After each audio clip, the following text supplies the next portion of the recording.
Good afternoon. I'm Michelle Williams, Dean of the Faculty at the Harvard T.H.Chan School of Public Health, and I'm delighted to welcome each of you today to our first Dean Distinguished Lecture of the academic year. Traditionally, this lecture series is designed to offer our students, the rising academics, researchers, and health professionals, and leaders of tomorrow, the opportunity to hear lessons from leaders in public health, government, or academia who are making an impact in the world. Today, I'm pleased to welcome our distinguished guest, the Honorable Julie Bishop, whose esteemed political career and service spanning over 20 years have undoubtedly made much impact. Ms. Bishop served as Australia's Minister of Foreign Affairs from 2013 until 2018. She was the first woman to hold the role, as well as the first female deputy leader of the Liberal Party, serving for 11 years. During her tenure as Foreign Minister, Ms. Bishop strengthened Australia's key strategic and economic relationships and was responsible for more than 5,000 staff, 110 overseas missions, and the government agencies, Australian Secret Intelligence Service and Australia's Centre for International Agricultural Research. Significantly, under her leadership, the 2017 Foreign Policy White Paper was developed, providing a comprehensive policy framework for the next decade. The new Colombo Plan was also established as enabling Australian undergraduates to live, study, and work in the Indo-Pacific region. In 2014, Ms. Bishop led the international response to the downing of the Malaysian Airlines flight MH17 over Ukraine. She was awarded the Commander of the Order of Merit of the Netherlands Ministry of Foreign Affairs. During her influential political career, she also served as Minister for Education, Science, and Training, as well as Minister for Women's Issues and Minister for Aging. Before entering Parliament, Ms. Bishop was managing partner of the law firm Clayton Utz in Perth, Australia. In 2017, the University of Adelaide awarded her the honorary degree of Doctor of the university for her exemplary contributions to Australian parliamentary service. And in 2020, she was also awarded an honorary doctorate from ECU.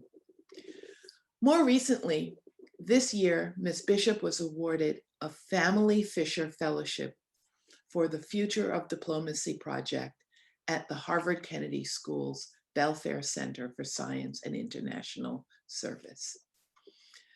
Currently, Ms. Bishop is Chancellor of Australian National University, Chair of Telethon Kids Institute, Chair of the Prince Trust Australia, and member of the International Advisory Board Affinity, Greensill Capital, and the Human Vaccine Project, as well as patron of Shooting Stars, an education program for young Aboriginal girls. She is also the CEO and founder of the boutique advisory firm, Julie Bishop and Partners. Today, Ms. Bishop will be speaking on Australia's experience in building resilience in public health systems in the Indo-Pacific region. I think that such conversations are crucial in the current uncertain period, as many solutions to the public health, social, and economic crisis brought on by COVID-19 pandemic would involve participation across multiple sectors, participation that requires international collaboration and learning from the experiences of other countries. Please join me in welcoming the Honorable Julie Bishop. Thank you for that very kind introduction, Dean Williams, and I so wish I were able to be with you in Boston at this time. My topic for discussion is taking place against the grim backdrop of this global pandemic, and I trust everyone listening in is taking appropriate steps to safeguard their health. And I also extend my condolences to anyone who has lost a loved one to the coronavirus. Let me share my perspectives on Australia's experience in building regional public health systems, plus some observations about the impact of the coronavirus and the global preparedness for it. Australia has a landmass roughly the same size as the continental United States, although with a much smaller population of 25 million people. We are geographically located in one of the most dynamic regions of the world, with populous nations of Asia and Southeast Asia to our north, India to our northwest, and our Pacific Island neighbours to the east. My hometown of Perth, where I am this evening, the capital of Western Australia, is closer to Indonesia's capital, Jakarta, just 3,000 kilometres away, than to Sydney, which is 3,290 kilometres from here.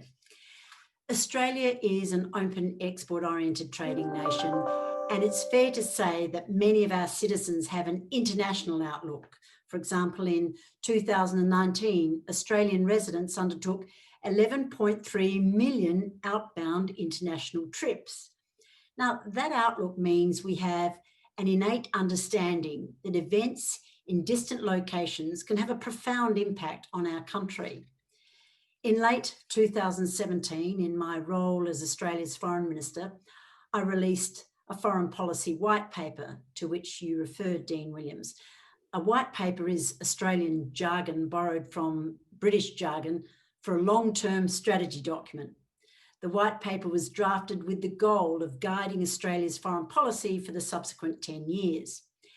It included a section that I read again recently, and it seems somewhat prescient, where it recognised, and I quote, "the importance of good health and strong and resilient health systems to support productive societies and economic growth. Health crises threaten economic and human development. International travel, urbanisation, and weak health systems in some countries contribute to the rapid spread of pathogens around the globe." End quote. The white paper identified antimicrobial resistance, tuberculosis, malaria, and AIDS as the key challenges for the Indo-Pacific, which of course now, along with COVID-19, remains the case.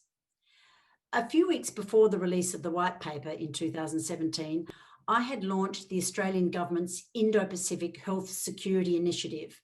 And at that time, I warned that a serious disease outbreak could have devastating economic and health implications, disrupting trade, investment, travel, while slowing growth and development.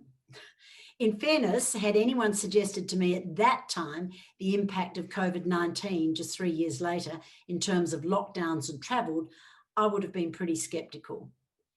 The experience of past crises motivated our development of the Health Security Initiative. In 2014, the Ebola crisis showed the vulnerability and the weakness in the public health systems of the affected countries in West Africa in particular. In 2015, the MERS outbreak, the Middle East Respiratory Syndrome outbreak, showed in South Korea that even well-developed health systems can be affected in dramatic ways. The Zika virus epidemic showed us how quickly a disease can emerge and how easily it can cross borders. So in 2017, I was warning that it would be prudent to prepare for inevitable future health challenges. With COVID response expenditures dwarfing the investment of Australian $300 million I announced at that time, it was a significant sum in terms of preparedness investments then. Our research funding included initiatives involving multiple Australian and international universities and research institutes to identify weak spots and undertake risk mapping.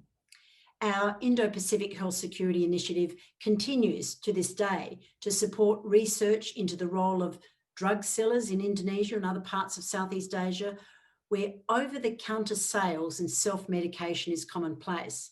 And this practice has been identified as a major contributor to antimicrobial resistance. And the goal is to identify ways that drug sellers can be educated about the issue and remedial steps taken.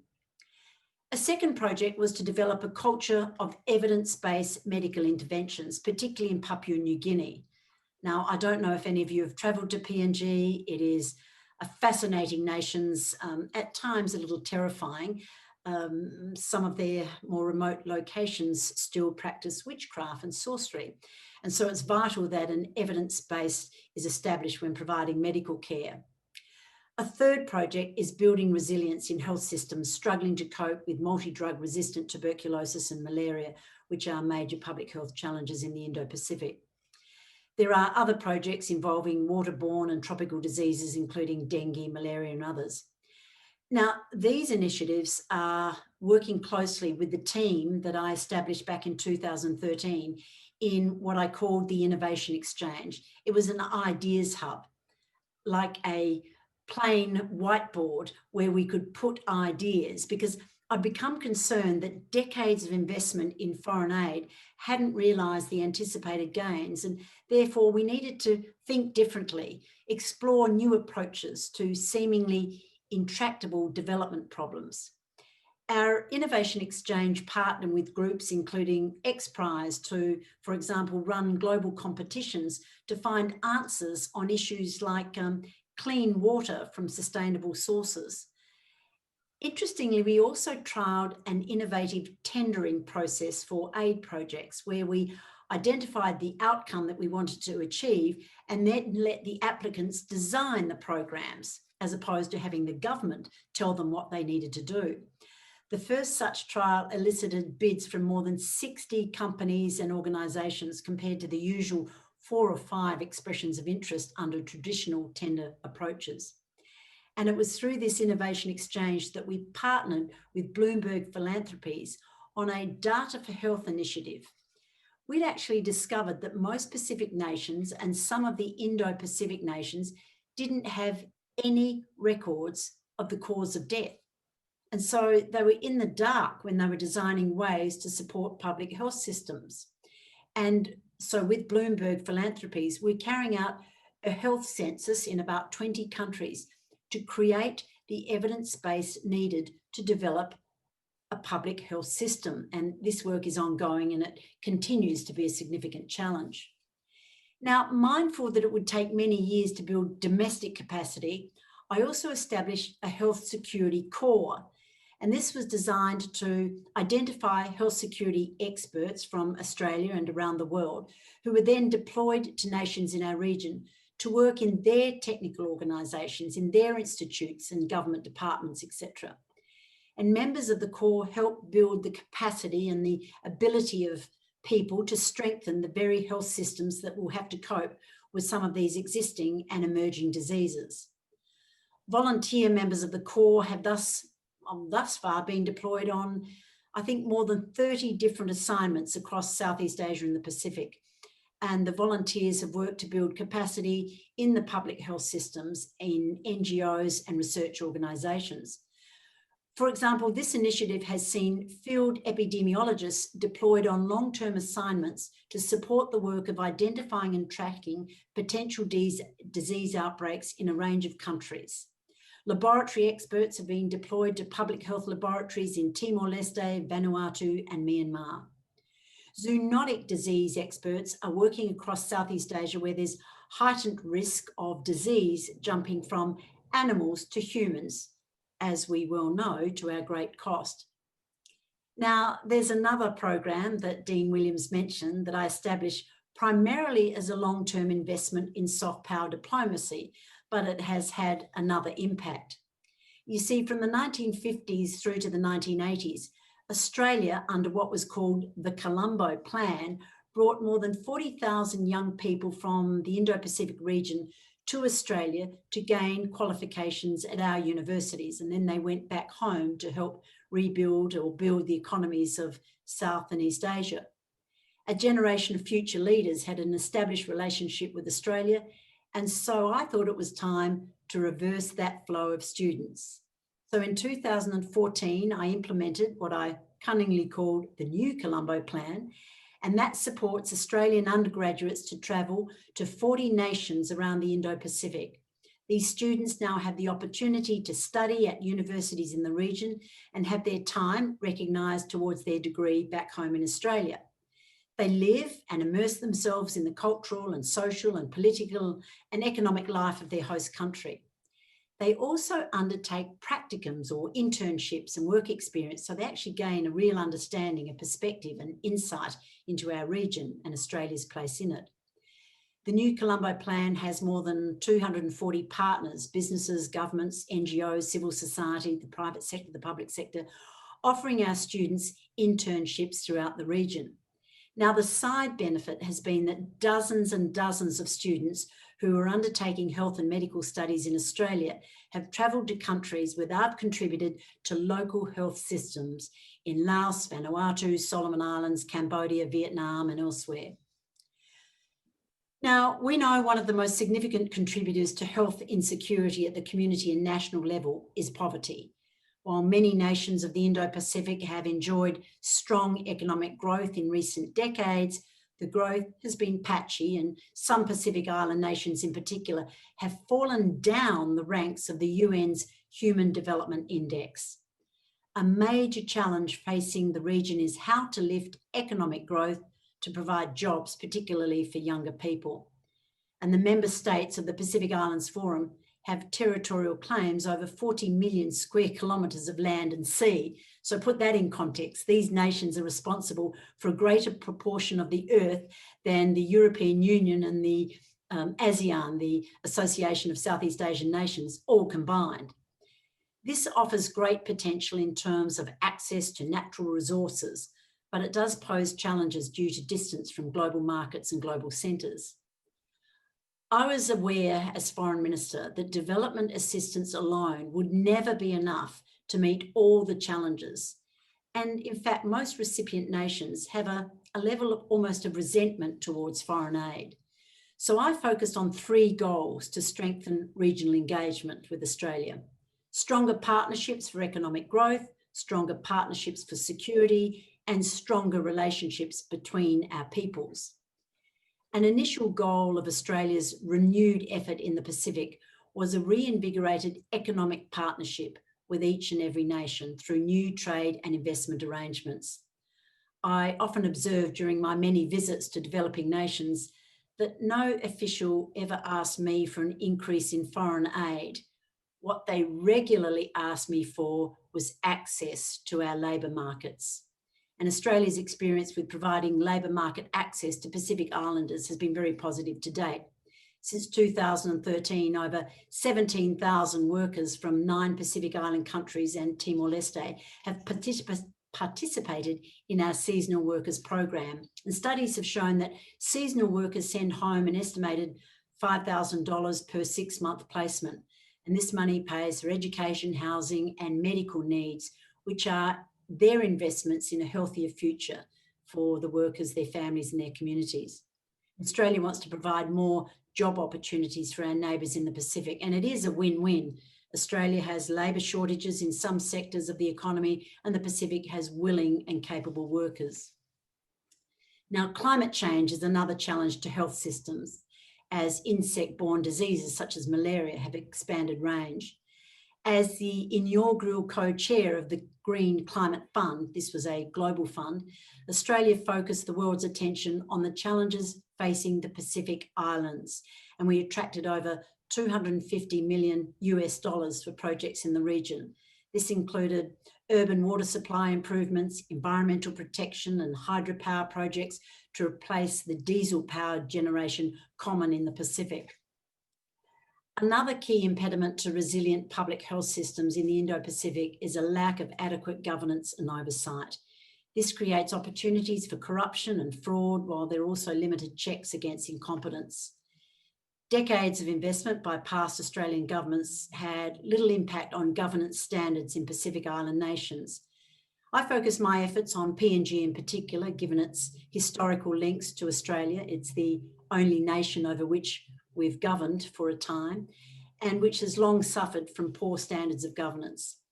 And so my efforts took the form of a Pacific Leadership and Governance Precinct in Port Moresby, the capital of PNG, and it built on partnerships between institutions and organisations in both Australia and PNG.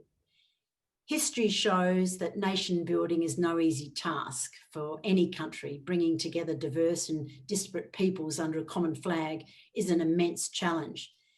In many ways, it's a task that's never complete because every nation is ever dynamic, always changing, always evolving to meet the needs of the present.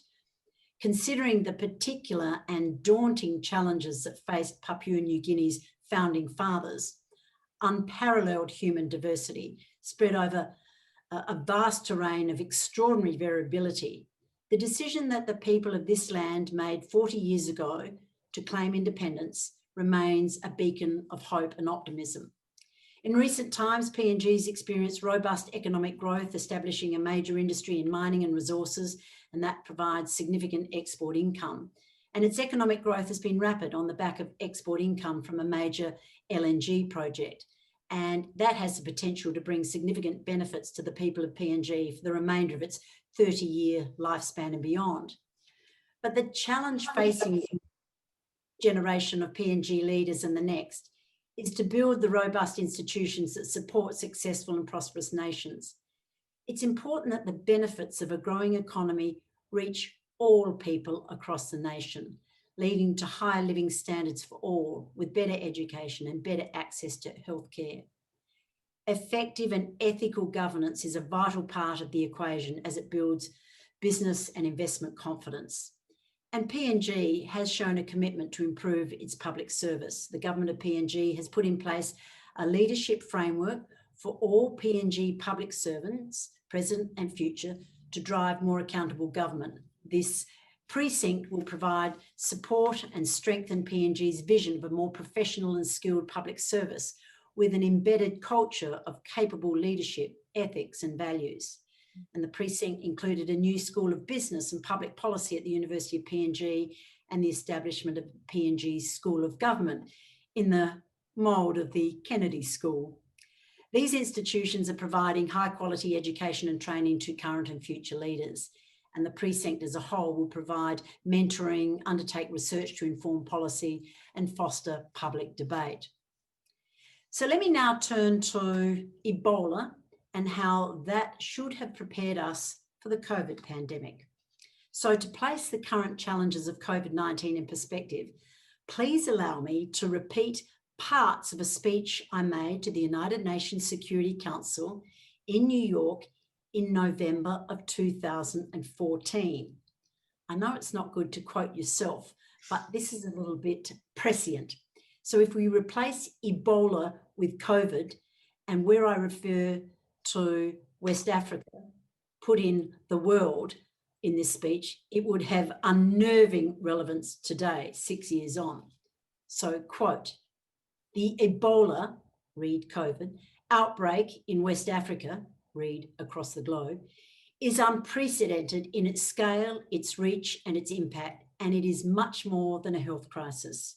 This outbreak has serious humanitarian, economic and social consequences, rising food prices, closed schools, lost livelihoods, and it threatens political stability. This Security Council has rightly determined that the Ebola crisis is a threat to international peace and security. I went on. The human impact of the virus is one of its cruelest features, denying our most basic instincts for a mother to comfort a sick child, for a family to take in a sick relative, for a person to receive a traditional, dignified burial. These are terrible reminders of the human tragedy of Ebola, beyond the horrific death toll, which has climbed to nearly 5,500 people. The current outbreak has infected over 15,000 and left an estimated 3,300 children orphaned. Women are being disproportionately affected, I said, as is so often the case.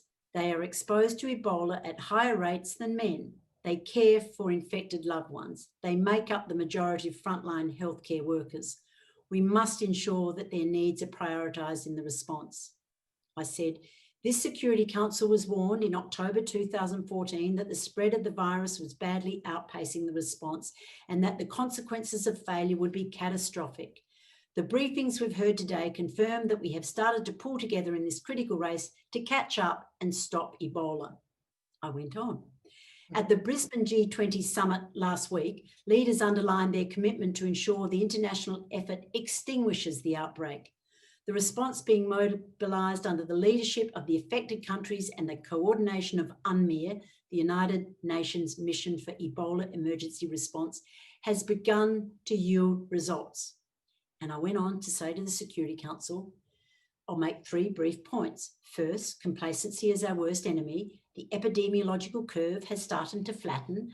We're making progress towards the initial 70% targets for isolation, treatment and safe burial by the 1st of December. We're starting to see important behavioural changes that can help contain the spread. But we're not there yet.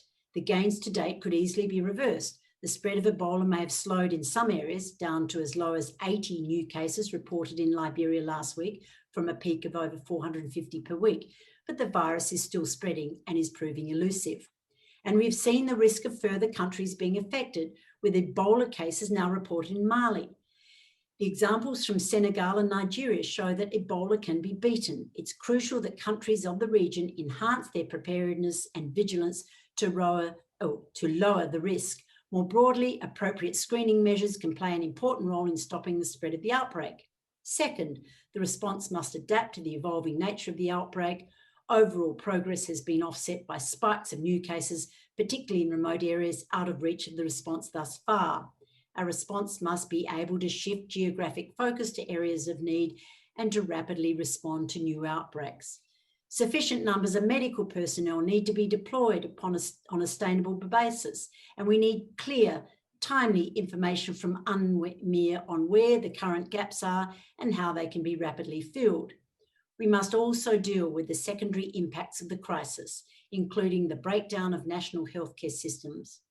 We cannot focus only on Ebola while a pregnant woman is left to die from childbirth and while preventable diseases go untreated. And we must also support early recovery efforts. Jobs and livelihoods will be crucial to getting families back on their feet and to underwrite social stability. These efforts, I said, require a comprehensive response that involves all parts of society, government, the private sector, local communities, as well as non-government organisations and the international community. Now, the third point I made was about Australia's response. And I went on and then I finished my speech in 2014 by saying, let me close by paying tribute to the heroism of the frontline healthcare workers who are working to save lives and reduce suffering at great personal risk. Over 300 of them have died from the disease. Nearly 600 have been affected. We know how to beat Ebola. We owe it to the victims of this terrible disease and to all our citizens to provide our full and unwavering support to overcome this threat. So that's a speech I gave in 2014. Apologies, as I say. But as I listened to the unfolding crisis from China, from the World Health Organization, from other countries in early 2020, that speech, I guess, highlights one of my greatest disappointments from the COVID crisis, in that we have had decades of planning for a global pandemic, including some early warnings in the form of SARS, Ebola, and MERS and others. Yet when COVID-19 was eventually declared a pandemic, there appeared to be no agreed response framework, and nations adopted different responses. Leaders were pretty much left to work it out for themselves, and there's been a lot of trial and error. And it was only recently that the World Health Organization's Special Envoy on COVID-19, Dr. David Nabarro, said, quote, "We in the World Health Organization do not advocate lockdowns as a primary means of control of this virus. The only time we believe a lockdown is justified is to buy you time to reorganize, regroup, rebalance your resources, protect your health workers who are exhausted, but by and large, we'd rather not do it." And then he warned of the specific impacts of lockdowns. Just look at what's happened to the tourism industry in the Caribbean, for example, or in the Pacific, because people aren't taking their holidays. Look what's happened to smallholder farmers all over the world. Look what's happening to poverty levels. It seems that we may well have a doubling of world poverty by next year we may well have at least a doubling of child malnutrition. Yet in Australia and many other countries, restrictions and lockdowns have been the primary response from the very outset, which has been utterly devastating to business and employment levels and the economies more generally. It also raises further challenges for nations successful in containing community spread of the virus. For example, New Zealand and Solomon Islands have achieved that, although now have to define the conditions for opening up to international travel. And their economies are reliant to a large extent on tourism, and a lack of international visitors will be an ongoing drag should the pandemic rage for years in the rest of the world. The full impacts are being masked in many countries by unprecedented, and I would argue in some cases, reckless levels of spending funded by growth in debt rarely seen outside times of war. I don't hold the World Health Organization responsible for the lack of an agreed framework, as it plays a coordinating role, and the commitment should have come from member countries. Across the Indo-Pacific, the impacts have thus far been less than in the United States and Europe and other more affected regions. I mean, again, put it in context, in Australia, we've experienced 27,500 cases, 25,000 have recovered, 905 deaths, with 817 of them from just one state, Victoria. But take Cambodia, for example, it's reported just 287 cases and not one death to date. Infections across Southeast Asia are mostly in the low thousands, although Indonesia has a rapidly growing outbreak. India is at the relatively early stages of the infection, despite reporting almost 8 million cases and 120,000 deaths. It can't afford a lockdown due to the large volume of informal workers who rely on daily activity to purchase food. There's been a similar limited impact in East Africa to date, while the Middle East is struggling with a larger outbreak. Most of these regions have less robust health systems, and there is significant potential for hospitals and health systems to be quickly overwhelmed should the infection rate spike rapidly. So I continue to have concerns about several aspects of the current situation. Many Western nations that have typically led the global response to such challenges in the past are distracted by high rates of infection themselves. This means a sudden surge in cases in populous nations of Asia and Africa would not see the mobilisation of international resources that would have been expected in past crises, such as we saw with Ebola. Secondly, the International Monetary Fund in December last year was warning of the potential for a debt crisis, particularly in developing countries. It reported back then that total global debt rose to US $188 trillion at the end of 2018, equivalent to nearly 230% of the world's economy. More recently, the IMF has described the pandemic and the responses as a crisis like no other. The World Bank has forecast that the pandemic could send an additional 115 million people into extreme poverty, being defined as living on less than US $1.90 a day. One international aid organisation described the imbalance in the capacity of nations to respond. Quote, wealthy countries who are making decisions for the entire world about the crisis are more insulated from the extreme shocks. Nearly 90% of all global stimulus was spent in wealthy countries and less than 3% in developing countries. At times of crisis, leadership faces its sternest tests. It's important that leaders around the globe consider the full implications of their decisions, both the intended and the unintended consequences. For example, lockdowns may prevent deaths from COVID-19. However, health experts are now warning of increased loss of life from undiagnosed illnesses that may have been detected earlier, suicides, domestic violence, and a range of mental health impacts. Ethical leadership in this situation is about analysing all the scenarios and embarking upon a course of action that delivers the most benefit at the least cost. Leaders then need to explain their rationale to the public and advocate for that course of action. In Australia, for example, leaders advocated initially for a strategy of flattening the curve to prevent our hospitals from being overwhelmed, but that quickly evolved into preventing any and all COVID-19 deaths at virtually any cost. Only time will tell the effectiveness of that call. Dean Williams, thank you for the invitation, and I thank everyone for being part of this event today. And I'm delighted to have been able to deliver this Dean's Lecture at the Harvard-Chan School of Public Health. Julie, wow, thank you so much for that outstanding remarks. I have personally a lot of questions that your remarks have stimulated and motivated, but in the interest of time and fairness for our audience, I'd love to just dive into some question and answers that we have accumulated in preparation for your amazing remarks. The first question comes from Nicholas Menzies, who is an assistant professor of global health and population here at the Harvard-Chan School. And Nicholas asks, Australia has recently faced tough decisions about reopening borders between states and with New Zealand. To what extent are those decisions being made on public health considerations alone or economic ones? And how is this decision-making managed between state and national levels? And I thought these are very important twin questions that particularly resonate with some of the comments that you ended your remarks on.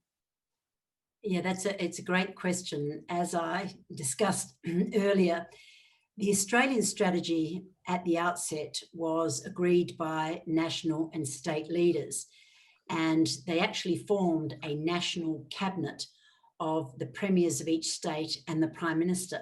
And the strategy was to flatten the curve to ensure that our hospitals and health systems weren't overwhelmed. But our health systems have in fact been minimally impacted due to, fortunately, low infection rates. So the strategy quickly evolved, I have to say, with no public consultation, to suppression or elimination of community transmission virtually at any cost. And cynics would observe that many of our leaders were motivated more by political considerations than public health or economic issues. That said, the public in Australia has been largely supportive of the measures taken. There's been a massive increase in government debt and spending, and that's masking some underlying issues. And there will be increases in unemployment as many businesses won't recover from the harsh lockdown and harsh border controls. The politicians have been relying on the advice of the chief medical officers, but now there's starting to be some disagreement as to whether the lockdowns and the hard borders should continue. So while the strategy began with flattening the curve, it's now elimination. And I guess we'll look back in years to come to determine whether that was the right course of action. Yeah.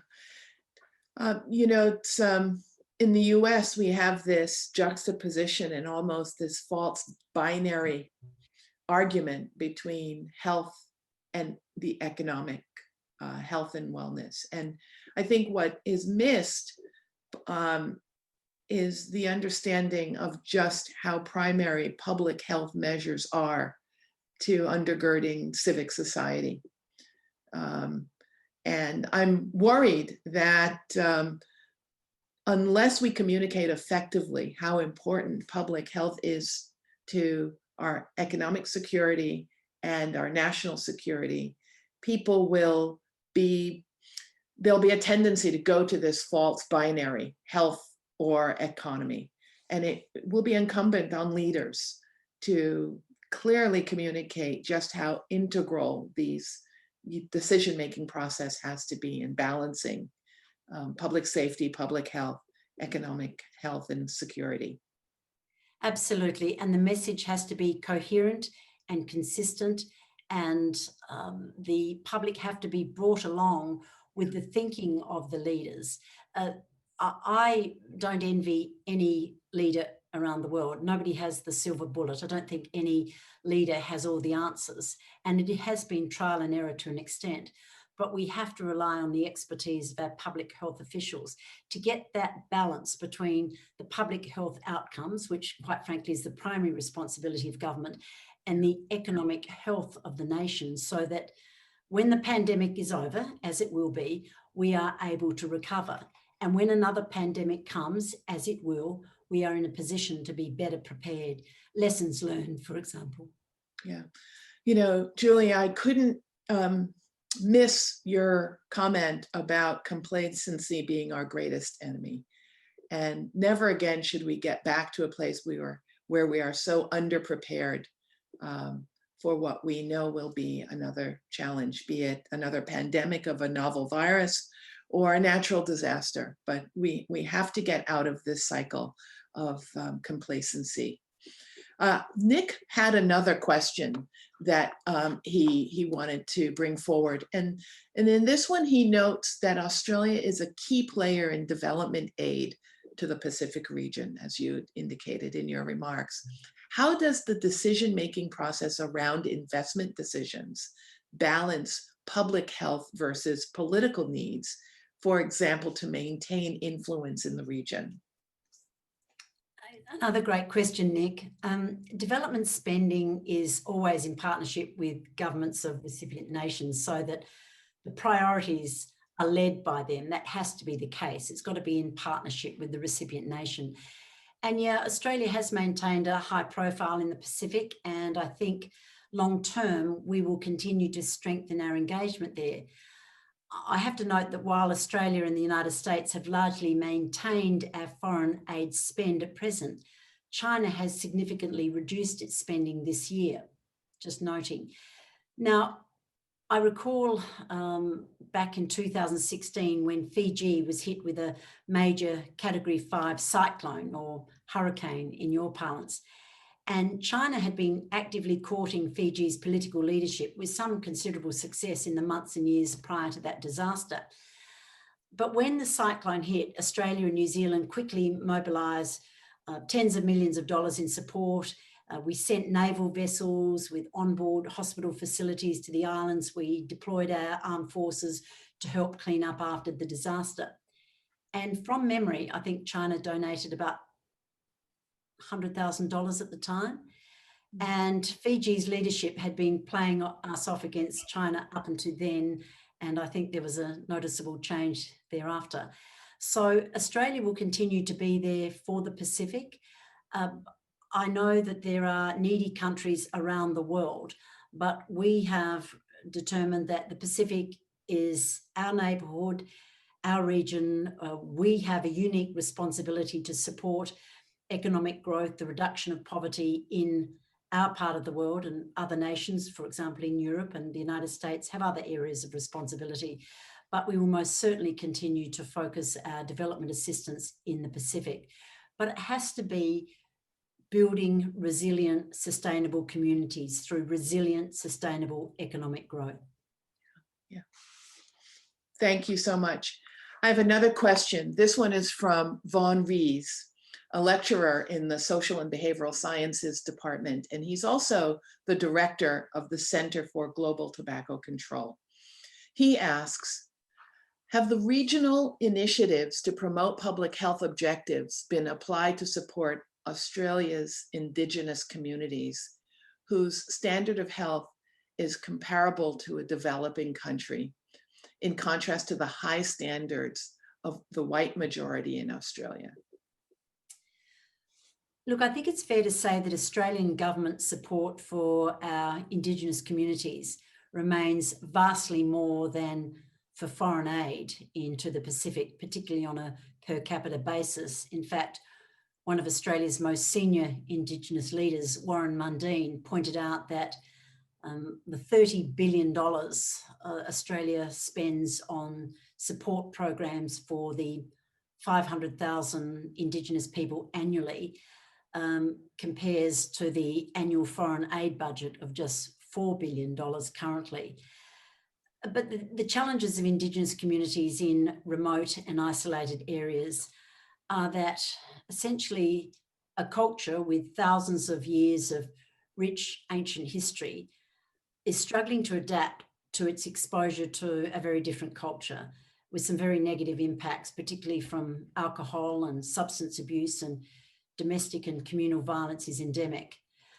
We've adopted formal targets in Australia for what's called closing the gap between the standard of living disparities, and the current government minister responsible for achieving progress is Indigenous, and that has gone a long way to putting in place programs and policies that are being supported from the ground up.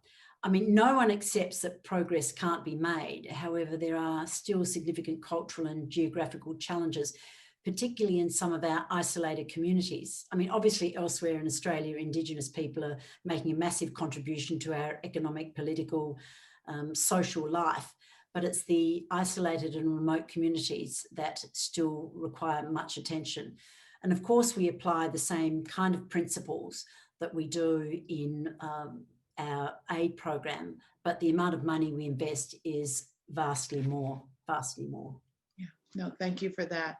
You know, there's a follow-up question here that's going to add another dimension, and the dimension is around the area of climate and climate resilience and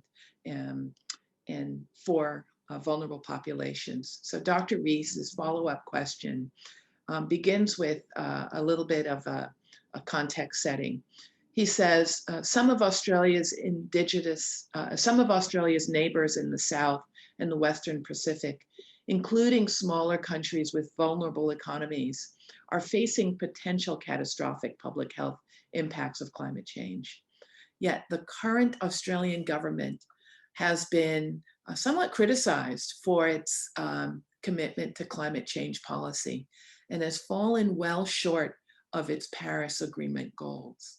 So the question is, how does Australia's climate policy reconcile with its public health objectives in the Indo-Pacific region? Well, with respect to Dr. Rees, Australia hasn't fallen short of its Paris commitments. I was actually in Paris and signed the Paris Agreement on behalf of Australia at the time, and I've followed it closely. Most recent analysis shows that we're on track to meet our 2025 targets. But I acknowledge there are some concerns about the 2030 targets, and that's going to require further policy decisions. But I also note that we were one of a few countries that actually met and beat our Kyoto targets. So I think Australia will meet its Paris commitments. We are very aware of the public health challenges from climate change, and I mentioned a number of the initiatives in my address earlier, but particularly as they relate to tropical and waterborne diseases. We've been consistent and strong supporters, for example, of the Global Fund to fight AIDS, TB and malaria. And we've also been funding research centres on tropical diseases for many years.